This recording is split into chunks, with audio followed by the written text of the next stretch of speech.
বন্ধুরা কেমন আছো তোমরা সবাই? আশা করি সবাই ভালো আছো আর আমিও ভালো আছি। আজকে নতুন একটা রেসিপি বানাচ্ছি। এখানে নিয়েছি আমি, এটা হচ্ছে ছোট আমেরিকান রুই, আর এটা এমনি রুই পোনা মাছ, আর এটা ছোট আমেরিকান রুই আছে দুটো মাছ। আমি এই মাছটা দিয়ে ঝিঙ্গা দিয়ে একটা রেসিপি করব। চলো পুরো ভিডিওটা তোমরা দেখতে থাকো, আশা করি ভালো লাগবে। বন্ধুরা এখানে আমি নিয়ে নিয়েছি ঝিঙ্গা আর আলু নিয়ে নিয়েছি। এই ঝিঙে আলু দিয়ে আজকে ওই মাছটা দিয়ে আমি তরকারি করব। আর সিম্পল মশলা, একবারে মশলা ছাড়া একটা তরকারি হবে, কিন্তু খেতে খুব ভালো হবে। এই গরমে মশলার তরকারিতে অনেক লোকসান করে। আমি চাই বিনা মশলায় কোনো তরকারি খাওয়া যাক এই গরমে। বিনা মশলার যে সবজিটা হয় সেটা খুবই উপকারী হয়, আর সেটাই আমি আজকে করব, কম মশলা দিয়ে সবজি।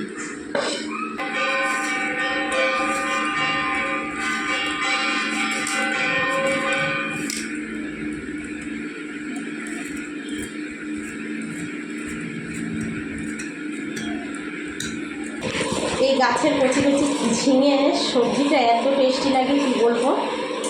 আর এটা আমাদের ক্ষেতেরই ঝিঙে, মানে আমাদের জমি থেকে তুলে এনেছে, তাই ভিডিওতে দেখাতে পারিনি। আর যদি ঘরে হতো তাহলে দেখিয়ে দিতাম, আর তুলতেও যেতে পারিনি আমি।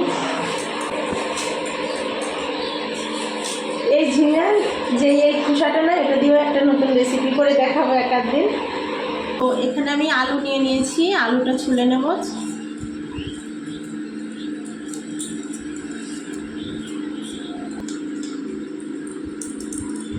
আগে ধুয়ে নিয়ে কাটলে তাহলে আর ভিতরে জল ঢুকতে পারবে না।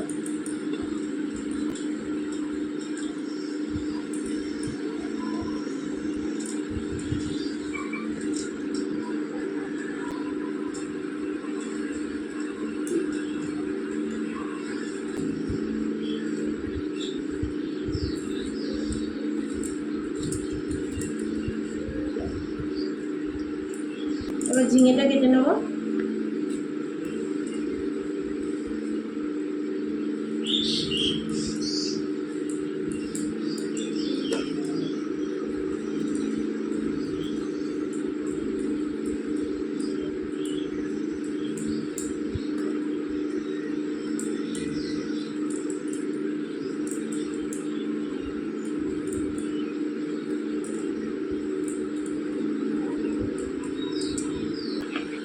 তো বন্ধুরা দেখো কাটা হয়ে গেছে। আমি ঝিঙেগুলো এইভাবে কেটে নিয়েছি, আর আলুগুলো এইভাবে লম্বা করে কেটে নিয়েছি, ঝিঙেগুলো লম্বা লম্বাভাবে কেটে নিয়েছি। এবার চলো যে রান্নাঘরে যাওয়া যায়। তো বন্ধুরা আমি গ্যাসটা জ্বালিয়ে দিচ্ছি, রান্নাঘরে চলে এসেছি। গ্যাসটা জ্বালিয়ে দিয়ে কড়াটা বসিয়ে দিলাম গ্যাসের উপরে। কড়াটা গরম হয়ে গেছে, আমি এখানে সাদা রিফাইন অয়েল নিয়ে নিয়েছি, রিফাইন তেল দিয়ে দেবো। তেলটা ভালোভাবে গরম হয়ে গেছে, এখন আমি মাছটা ভেজে নেব। মাছটা নুন হলুদ মাখিয়ে নিয়েছি, এবার মাছটা তেলে দিয়ে দেবো।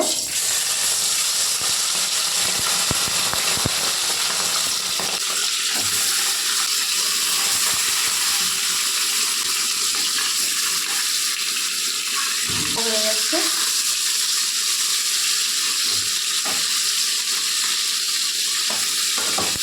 আমি একটু সর্ষের তেল দিয়ে দেবো। সর্ষের তেলে তরকারি রান্না করলে খুবই ভালো লাগে খেতে। আমি এখানে শুকনো লঙ্কা নিয়েছি দুটো, শুকনো লঙ্কাটা দিয়ে দেবো। এখানে আমি নিয়েছি কালো জিরে ফোড়ন দিয়ে দেবো। এরপরে আমি আলুগুলো কেটে দিচ্ছি, আলু দিয়ে দেবো।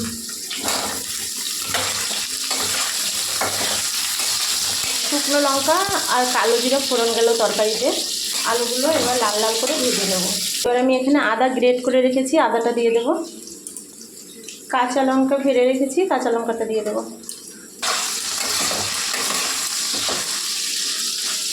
আদাটা আমি বাটিনি, আর আদাটা গ্রেট করে নিয়েছি, আর কাঁচা লঙ্কাটা চিড়ে নিয়েছি আমি।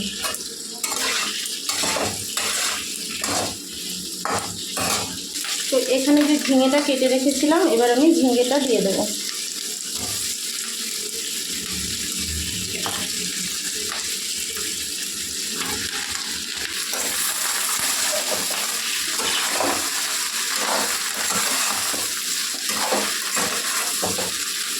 পরিমাণ মতন হলুদ গুঁড়ো,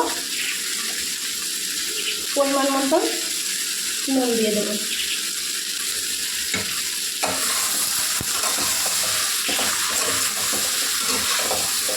ঝিঙেটা দেওয়ার পরে ঝিঙেটার থেকে জল বেরোচ্ছে।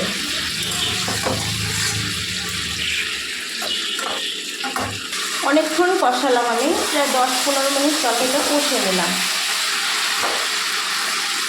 এবার আমি তরকারিটা জল দিয়ে দেবো, কেননা ঝিঙের জল সহজে টানবে না, আর টানতে টানতে আমার আলু সবজি সব গলে যাবে, এমনি তো গলে গেছে।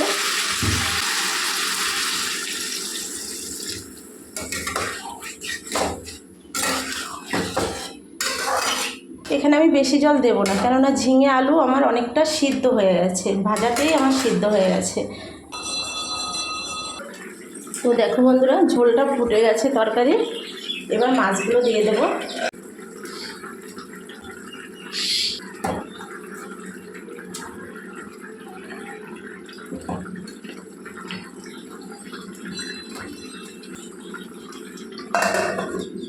তো তরকারি ঢাকনাটা খুলে দেবো।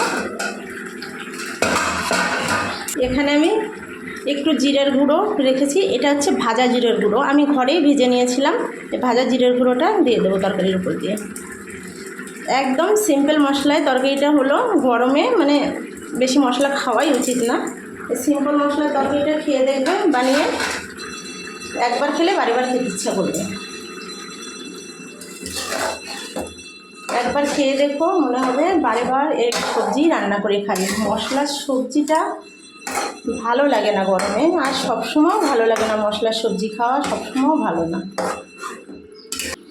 আর আমি লঙ্কার গুঁড়ো টুড়ো কিছুই ব্যবহার করিনি, মশলাও ব্যবহার করিনি। কালো জিরা সম্বার দিয়ে আর একটু আদা গ্রেট করে দিয়েছি, কাঁচা লঙ্কা চিড়ে দিয়ে, হালকা জিরার গুঁড়ো দিয়ে তরকারিটা হয়ে গেছে। এবার আমি নামিয়ে নেব।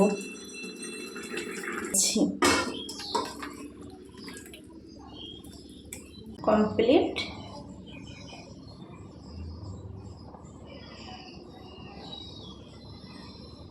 তো বন্ধুরা দেখো, রান্না হয়ে গেছে আমার ঝিঙে দিয়ে মাছ দিয়ে তরকারি, আর একদম সিম্পল মশলা ছাড়া। এবার খেয়ে বলছি কেমন হয়েছে। আমার পুষ্প আগে খাবে, পরে আমি খাচ্ছি।